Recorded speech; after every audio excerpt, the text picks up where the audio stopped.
హిందూ బంధువుల జై శ్రీరామ్. నేను వాసుదేవగుండ, హిందూ ఐక్యత దళ్. ఇప్పుడే పంచామృత అభిషేకం అయిపోయింది శివయ్యకి. దీపాలు చూడండి ఎలా వెలుగుతున్నాయో దివ్యమానంగా. ప్రతి సోమవారం పంచామృత అభిషేకం చేయాలంటే మినిమం 2.5 గంటలు టైం పడుతుంది అనమాట. నాకు 2.5 నుంచి 3 గంటలు టైం పడుతుంది. ప్రశాంతంగా అన్నీ క్లీన్ చేసుకొని అన్నీ కడుక్కొని, అది దీపాలు దేవునికి సంబంధించిన పూజా సామాగ్రి కడుక్కొని తుడుచుకొని అన్నీ చేసుకున్న వరకు అభిషేకానికి అయితే 2.5 గంటలు టైం పడుతుంది. నార్మల్గా అయితే 1 అవర్లో అయిపోతుంది పూజ. పంచామృత అభిషేకానికి ప్రాసెస్ ఎక్కువ ఉంటుంది అనమాట. అయితే నేను చెప్పేది ఏంటంటే, ఎప్పుడు ఎప్పుడు ఒక్కరోజు కూడా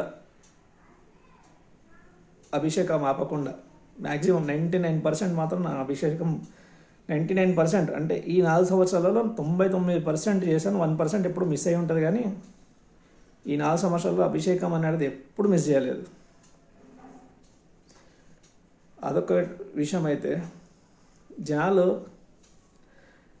4 సంవత్సరాల నుంచి కంటిన్యూగా అభిషేకము, 4 సంవత్సరాల నుంచి కంటిన్యూగా పంచామృత అభిషేకం చేస్తున్న నాకే శివయ్య నన్ను ఇంకా పరీక్షలు పెడుతున్నానంటే, నార్మల్గా చాలామంది ఏం చేస్తున్నారంటే డీపీలలో, వాట్సాప్ డీపీలలో సోమవారం కాగానే శివయ్య ఫొటోస్ పెట్టుకొని శుభ సోమవారం అని పెడుతుంటారు. ఇలా వారాలు స్టేటస్లు పెడుతుంటారు. వాళ్ళు చెప్పేది ఏంటంటే, అలా పెట్టడం వల్ల ఎలాంటి ప్రయోజనం లేదు.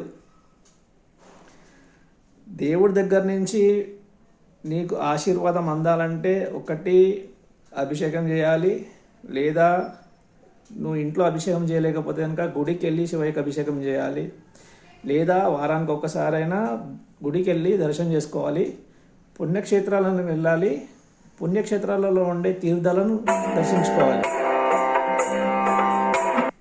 అంతే తప్ప స్టేటస్లల్లో, వాట్సాప్ డీపీలలో ఫోటోలు పెట్టుకోవడం వల్ల ఏం కాదు.